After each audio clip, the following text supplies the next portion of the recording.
Pilipinas, updated ka na ba? Rolando, baklitang baklita ayon kay Manay Lolit. Ikinalungkot ng talent manager, showbiz columnist na si Lolit Solis ang biglaang pagkamatay ng batikan at veteranong aktor na si Rolando Valdez.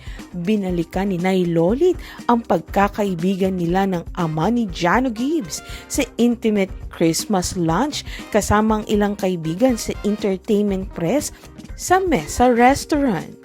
Ayon sa kanya, naging close sila ni Rolando ilang dekada na ang nakakaraan. Pag pumasok ka sa movies at baguhan kang reporter, tapos yung mga unang artistang mabait sa'yo, nare-remember mo yun eh. May melankolya kung naipipil pagka may nangyari sa kanila. Parang ganun, panimulang pahayag ni Nay Lolit. Patuloy niya, siya, yung baklitang baklita.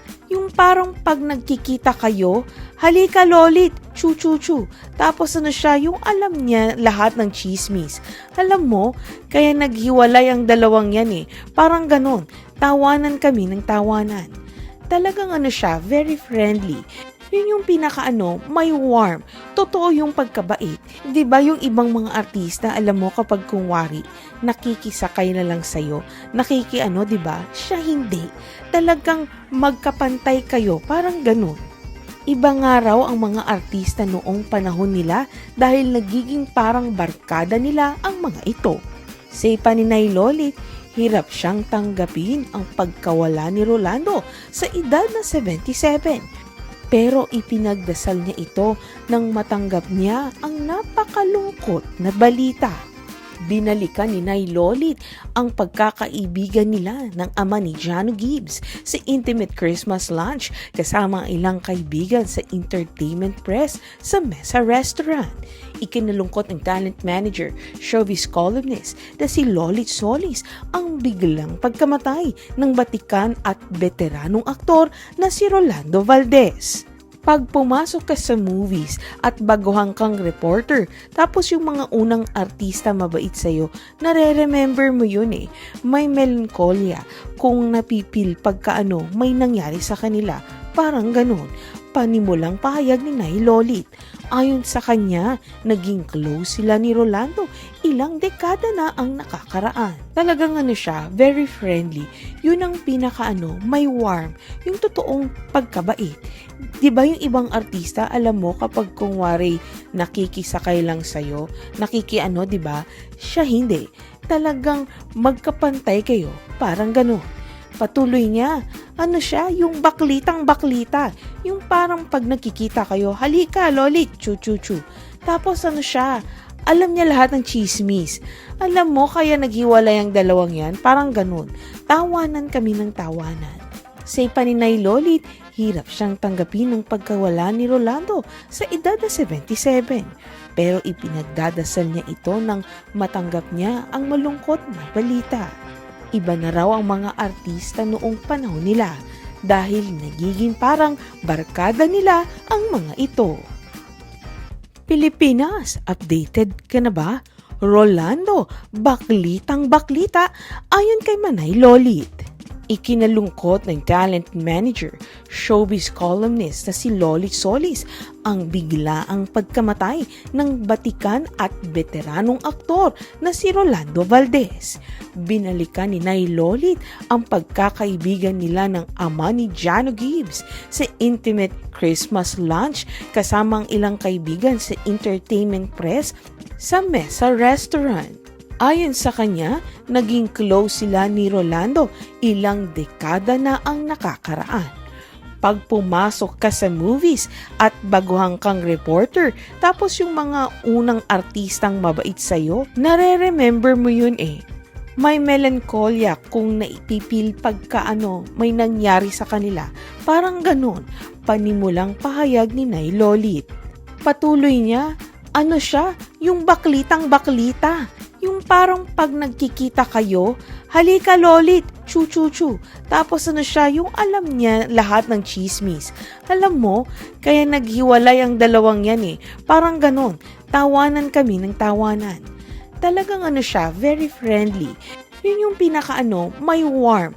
Totoo yung pagkabait. 'Di ba yung ibang mga artista, alam mo kapag kunwari, nakikisakay na lang sa'yo, 'di ba? Siya hindi. Talagang magkapantay kayo, parang ganun. Iba nga raw ang mga artista noong panahon nila dahil nagiging parang barkada nila ang mga ito. Say pa ni Nay Lolit, hirap siyang tanggapin ang pagkawala ni Rolando sa edad na 77. Pero ipinagdasal niya ito nang matanggap niya ang napakalungkot na balita. Binalikan ni Nay Lolit ang pagkakaibigan nila ng ama ni Jano Gibbs sa intimate Christmas lunch kasama ang ilang kaibigan sa entertainment press sa Mesa Restaurant. Ikinalungkot ng talent manager, showbiz columnist na si Lolit Solis ang biglang pagkamatay ng batikan at veteranong aktor na si Rolando Valdez. Pag pumasok ka sa movies at baguhan kang reporter, tapos yung mga unang artista mabait sa'yo, nare-remember mo yun eh. May melankolya kung napipil pagka may nangyari sa kanila. Parang ganun. Panimulang pahayag ni Nay Lolit. Ayon sa kanya, naging close sila ni Rolando. Ilang dekada na ang nakakaraan. Talagang siya, very friendly. Yun ang may warm. Yung totoong pagkabait. Di ba yung ibang artista, alam mo kapag kunwari nakikisakay lang sa'yo, di ba? Siya hindi. Talagang magkapantay kayo. Parang ganun. Patuloy niya, siya, yung baklitang-baklita. Yung parang pag nakikita kayo, halika, Lolit, chu-chu-chu. Tapos siya, alam niya lahat ng chismis. Alam mo, kaya naghiwalay ang dalawang yan, parang ganun. Tawanan kami ng tawanan. Say pa ni Nay Lolit, hirap siyang tanggapin ng pagkawala ni Rolando sa edad na 77. Pero ipinagdadasal niya ito nang matanggap niya ang malungkot na balita. Iba na raw ang mga artista noong panahon nila dahil nagiging parang barkada nila ang mga ito. Pilipinas, updated ka na ba? Rolando, baklitang-baklita ayon kay Manay Lolit. Ikinalungkot ng talent manager, showbiz columnist na si Lolit Solis ang biglaang pagkamatay ng batikan at veteranong aktor na si Rolando Valdez. Binalikan ni Nay Lolit ang pagkakaibigan nila ng ama ni Jano Gibbs sa intimate Christmas lunch kasama ang ilang kaibigan sa entertainment press sa Mesa Restaurant. Ayon sa kanya, naging close sila ni Rolando, ilang dekada na ang nakakaraan. Pag pumasok ka sa movies at baguhan kang reporter, tapos yung mga unang artistang mabait sa'yo, nare-remember mo yun eh. May melankolya kung naipipil pagka may nangyari sa kanila. Parang ganun, panimulang pahayag ni Nay Lolit. Patuloy niya, siya, yung baklitang-baklita. Yung parang pag nagkikita kayo, halika Lolit, chu-chu-chu. Tapos siya, yung alam niya lahat ng chismis. Alam mo, kaya naghiwalay ang dalawang yan eh. Parang ganun, tawanan kami ng tawanan. Talagang siya, very friendly. Yun yung may warm.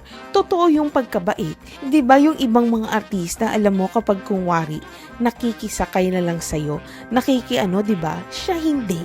Talagang magkapantay kayo, parang ganun. Iba nga raw ang mga artista noong panahon nila dahil nagiging parang barkada nila ang mga ito. Say pa ni Nay Lolit, hirap siyang tanggapin ang pagkawala ni Rolando sa edad na 77. Pero ipinagdasal niya ito nang matanggap niya ang napakalungkot na balita. Binalikan ni Nay Lolit ang pagkakaibigan nila ng ama ni Jano Gibbs sa intimate Christmas lunch kasama ang ilang kaibigan sa entertainment press sa Mesa Restaurant. Ikinalungkot ng talent manager, showbiz columnist na si Lolit Solis ang biglang pagkamatay ng batikan at veteranong aktor na si Rolando Valdez. Pag pumasok ka sa movies at baguhan kang reporter, tapos yung mga unang artista mabait sa'yo, nare-remember mo yun eh. May melankolya kung napipil pagka may nangyari sa kanila. Parang ganun. panimulang pahayag ni Nay Lolit. Ayon sa kanya, naging close sila ni Rolando. Ilang dekada na ang nakakaraan. Talagang siya, very friendly. Yun ang may warm, yung totoong pagkabait. Diba yung ibang artista, alam mo kapag kung wari nakikisakay lang sa'yo, diba? Siya hindi. Talagang magkapantay kayo, parang gano'n. Patuloy niya, siya, yung baklitang-baklita. Yung parang pag nakikita kayo, halika, Lolit, chu-chu-chu. Tapos siya, alam niya lahat ng chismis. Alam mo, kaya naghiwalay ang dalawang yan, parang ganun. Tawanan kami ng tawanan. Say pa ni Nay Lolit, hirap siyang tanggapin ng pagkawala ni Rolando sa edad na 77. Pero ipinagdadasal niya ito nang matanggap niya ang malungkot na balita. Iba na raw ang mga artista noong panahon nila dahil nagiging parang barkada nila ang mga ito.